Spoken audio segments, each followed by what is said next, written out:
So now we go to Karen Frances McCarthy, who I am so delighted to have gotten to meet a little over a year ago when her best-selling book, Till Death Don't We Part, was launched. And I had the privilege of interviewing her on a Wake TV network, and we just became fast friends. She's a soul sister in spirit. We just immediately hit it off. She is a phenomenal medium. Gosh, so many people. She's one of the go-to people if anybody wants to connect with someone on the other side. Karen is the go-to. And what I really recommend is Karen is so pragmatic. She talks about it in her best-selling book, how she was a journalist, a very pragmatic, traditional, research the facts journalist, and then reconnected to her gifts after her fiance unexpectedly died. And again, go pick up the book, Till Death Don't We Part. It's brilliant.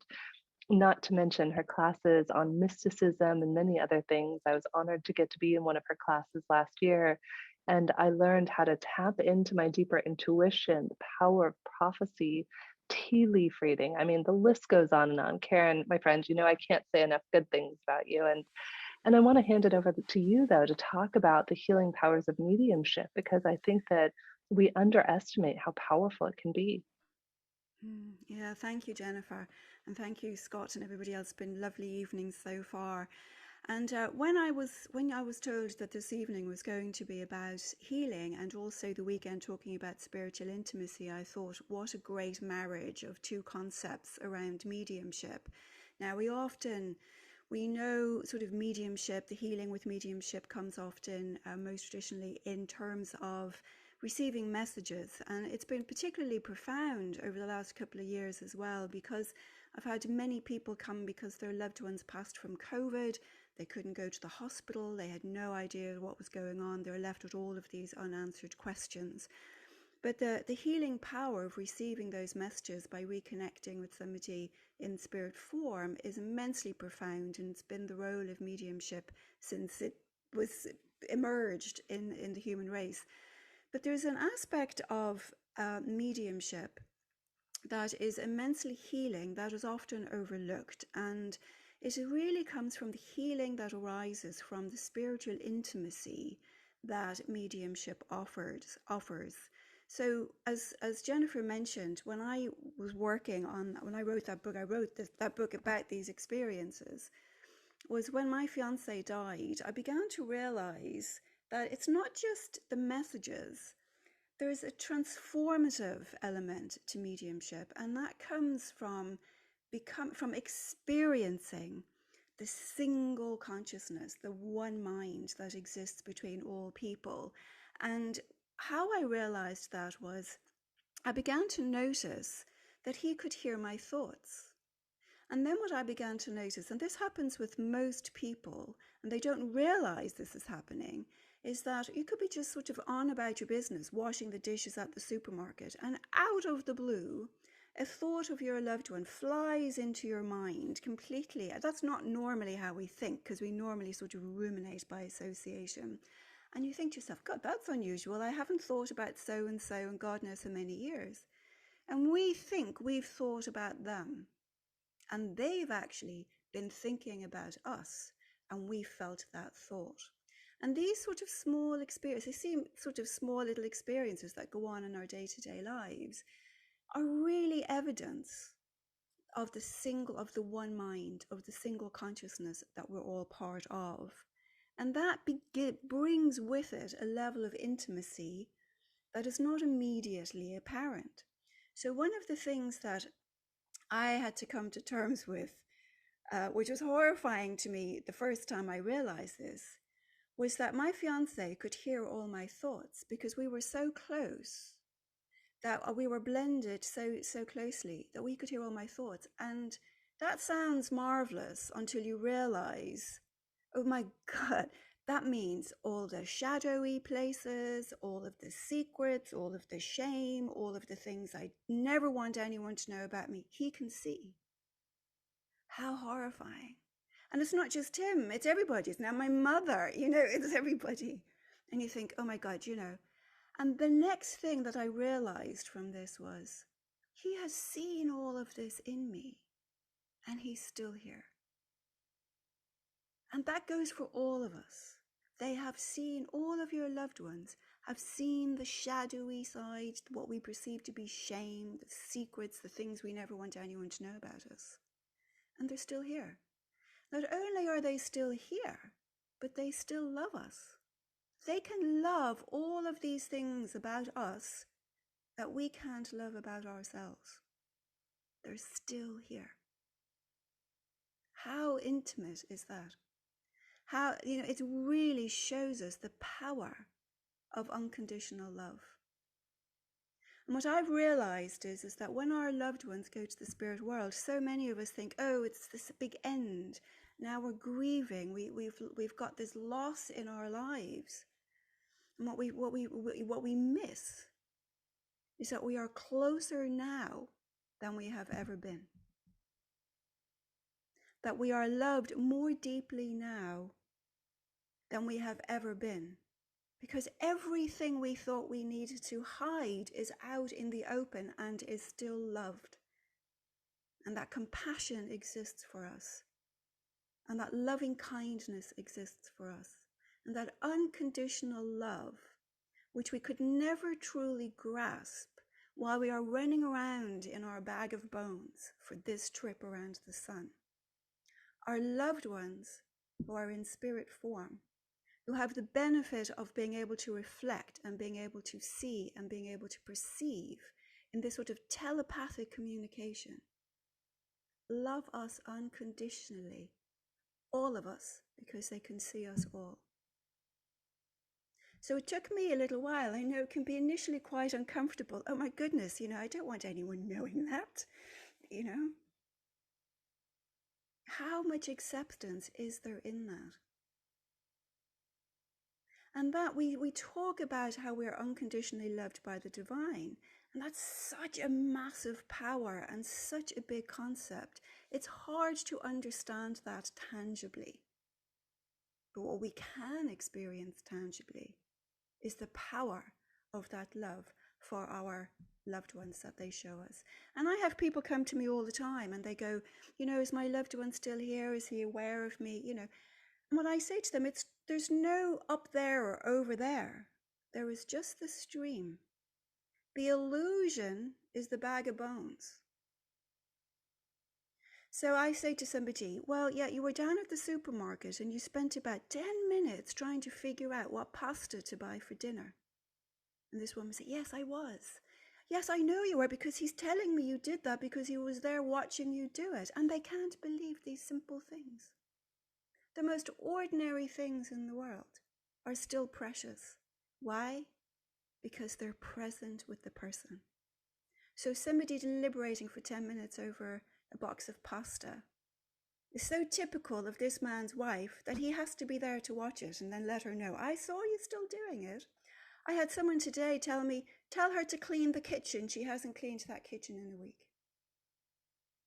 I mean, the most ordinary things. This is how accessible this love is.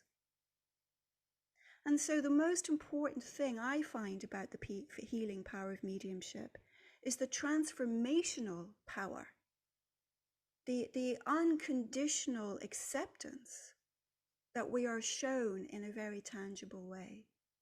And I teach this to people, as Jennifer knows, you've taken classes with me. I teach this to people all the time. And anybody who's interested, if you want to go to my website, I actually have recordings to lead people in these guided practices of achieving these altered states, to be able to tap into the sensitivity that's needed to experience the presence of our loved ones.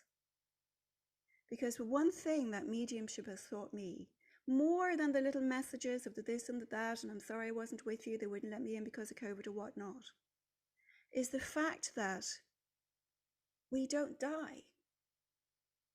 That there is a continuous consciousness. And that while we think death is some monumental incident in our life, in their lives, it was just a day.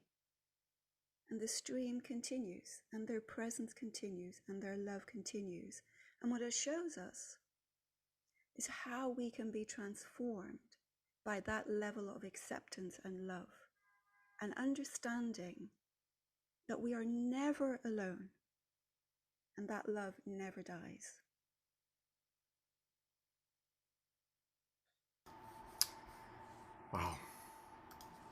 Thank you so much.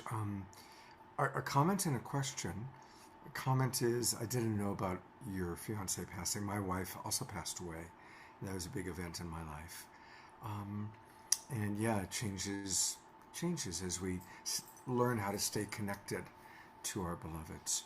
A question that somebody asked from Facebook was, do all beings, loved ones, when they pass, stay that connected to know what we're having for dinner? Or do some move on and still stay connected at the heart? I think everybody stays connected at the heart. I think whether or not somebody's watching what you had for dinner or whether or not you cleaned the kitchen is going to depend on how close the relationship was. So I find that a lot with spouses. You know, my mother is very connected. My mother, I discovered, because this is my mother, would interrupt my thoughts. You know, we just ruminate most of the day. We ruminate, right? We just go, I wonder whether I had to sell. To sell my childhood home there a couple of years ago, after my father passed, and I came back to New York and I was wandering about and I was just sort of waiting for the kettle to boil, and I was thinking, I wonder what she thinks of who I sold the house to. And I'm just thinking this to myself. And next thing I hear my mother interrupt me as clear as the day, because we don't normally think in full, complete sentences, right? That's not if we monitor the mind. My mother goes, couldn't be happier.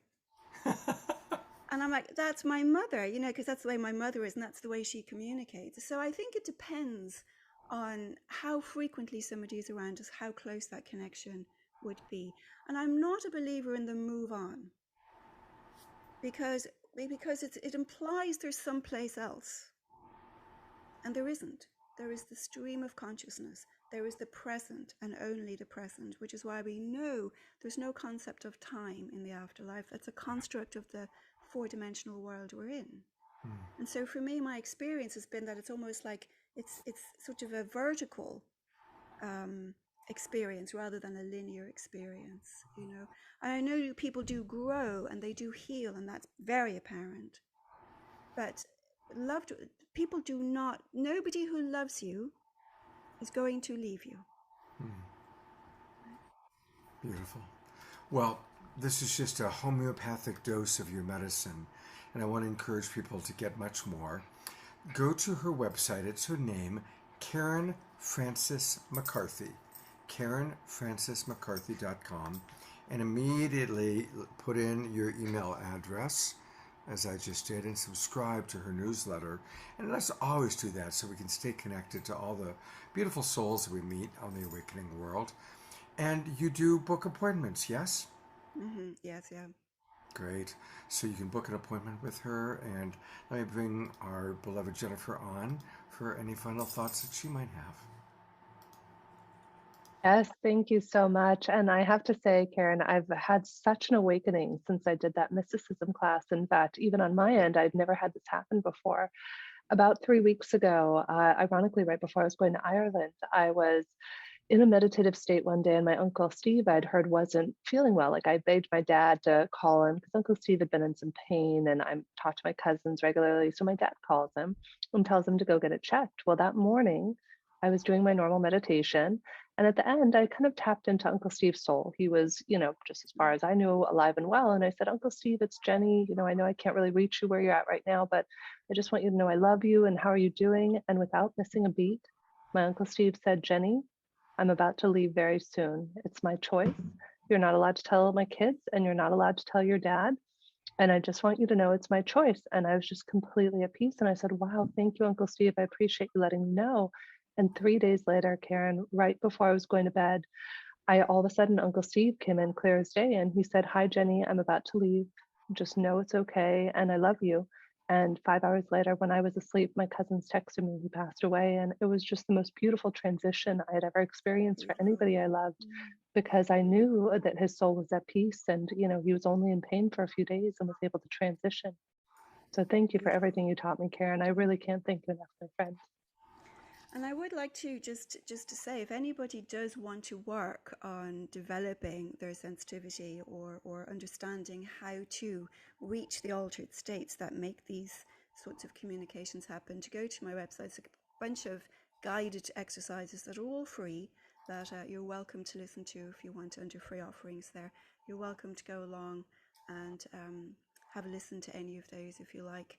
And I do lots of free workshops. We do series, do lots of, if you get the newsletter, we'll keep you updated, but we do lots of free stuff as well as paid courses and private sessions. So you're all welcome to come to that. I'm a firm believer that the more people who understand the continuity of conscious, the more we will eliminate the fear of death, which seems to drive so much of our other existential angst in our lives. Thank you so much. Thank you for your beautiful service to our world, and it's a pleasure to meet you. You too. Yeah, Thank you, thank you, Jennifer. Karen. So much love, my friend.